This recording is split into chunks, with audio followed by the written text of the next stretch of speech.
So let's look at why Christianity is the major religious tradition in Australia. Will it continue to be? Not at the decline that it's going at, the trends that we're seeing for the next census, but we'll see. But it was the major tradition in Australia because of colonization, and when Australia was colonized by England, it's important to remember that they were a devoutly Christian country, so that influence is going to flow on. Now, the gold rushes of the 1850s and 1870 brought in heaps of Christian British people.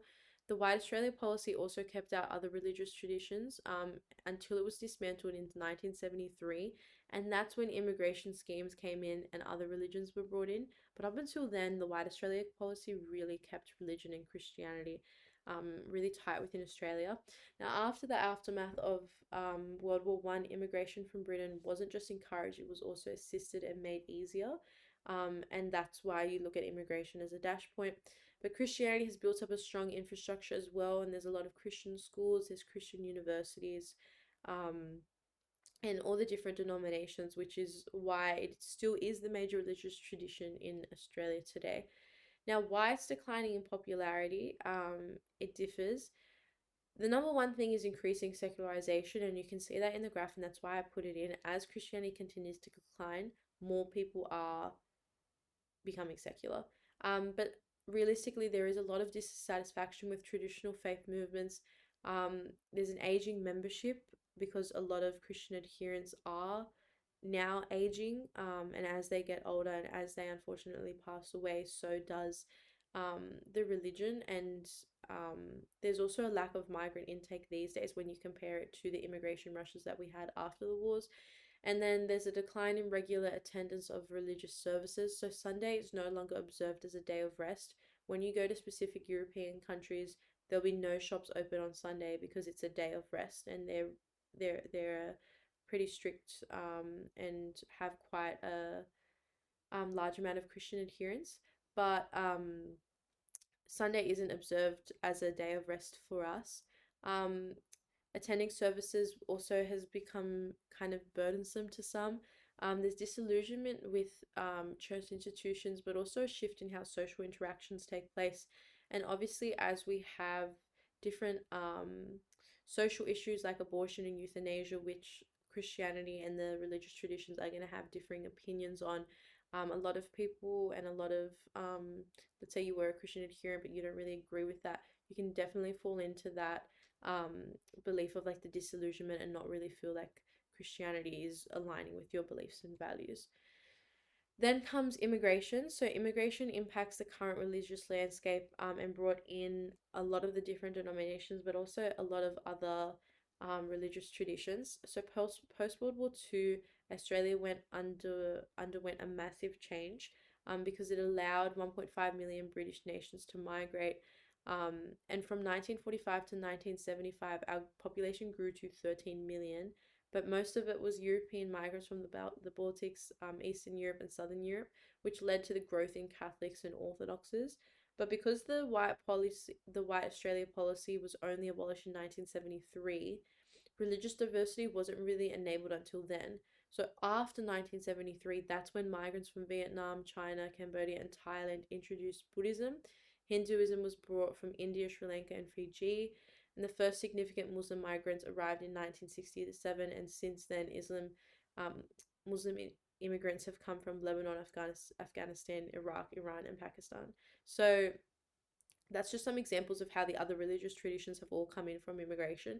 So immigration, it's important to remember that it's impacted the current religious landscape and link it back to Christianity about how from 1945 to 1975, because there were a lot of European migrants coming in, and a lot of Europe countries do have a strong Christian influence. They were bringing in their different denominations, such as Catholics, and that's where you can talk about Serbian Orthodox, Greek Orthodox, Russian Orthodox, for example, because that aligns with the European migration.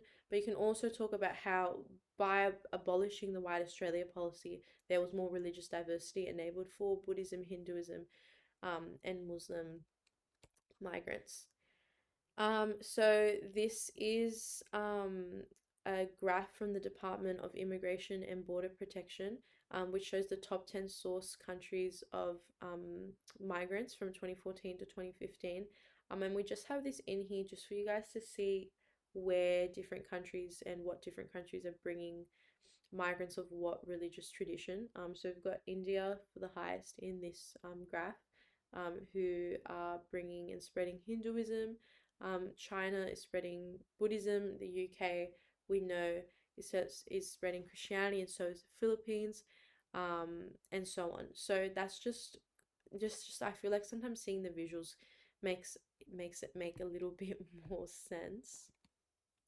So realistically now, I hope you can see that our current religious landscape is multi-ethnic, multi-faith, and multicultural. Now, how and why has the religious landscape changed because of denominational switching? So I'm so sorry, guys. I know this I know this topic gets dull, and it's literally just content. But you really just have to understand it. If you can make these connections, you're completely fine. I feel like it's one thing to memorize it all, but like to just sit with it. It's not hard to understand, don't get me wrong, but there's just a lot of it. So just being able to make connections wherever possible is definitely worthwhile. But um, denominational switching has got to do with the transfer of adherence from one Christian denomination to another. And it's far more common in Protestant denominations than it is in Catholic or Orthodox groups. They might switch factors because they might like a minister or the style of worship or the sense of community. Maybe it's close to their home or the activities that a certain congregation provides.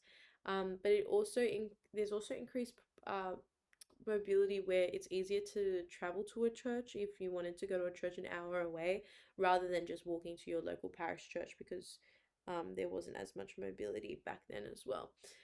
So some denominations are also seen as more liberal, and some will allow female ministers, while others are seen to uphold the more outdated and traditional hierarchical structures. And that can also lead to denominational switching, to be with a denomination that appears more liberal.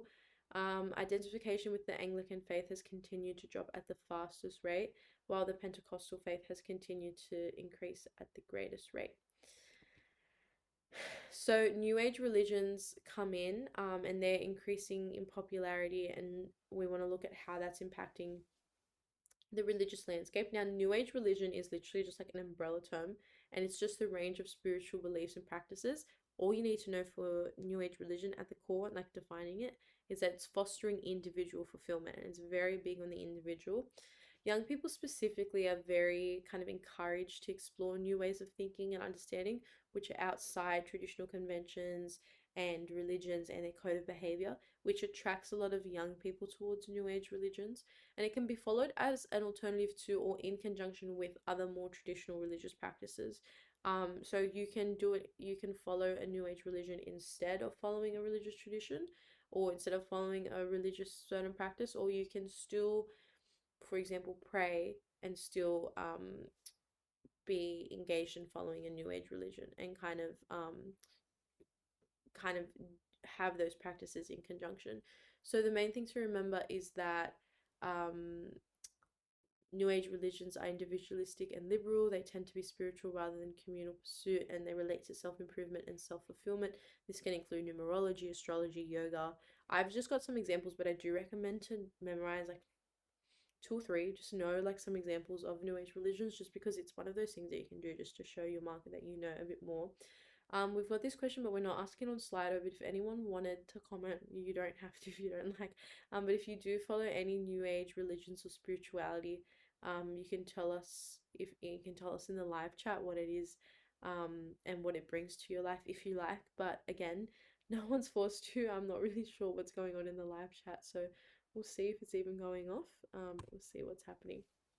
Now, there's a wide range of New Age religions, and many followers want to connect with nature or like a life force in like a spiritual way. There's also the belief that the potential of the human being and a desire for understanding of oneself in the universe. So it's very big of like who am I and my purpose in the universe. And a reason for the growth in that is disillusionment with traditional religion and its forms of worship, kind of frustration that things aren't really changing. It's very big on a desire to seek personal fulfillment and seeking inner peace and health. Awareness of the globalized world, the ease of travel now as well can expose us to more, just more new age movements, new forms of global communication, but also a lessening of commitment to traditional structures such as Christian churches, and all of that together are contributing to the growth of New Age movements. Now, you don't have to memorize all of them. I say memorize three. I think the disillusionment with traditional religion, desire to seek personal fulfillment, and new forms of global communication are probably some of the stronger ones, but it's up to you what you'd like to memorize. And in many ways, it's really a direct response to the growth of secularism. So here we've got the Mind, Body, and Spirit Festival, which has 91,000 attendance when we were doing research. So that's just an example of the growth and kind of the increase in New Age religion. Now, the rising interest in secularism is because of the belief that religion should not be interfere or be integrated into the state. So increasing secularization is indicated obviously by people responding no religion.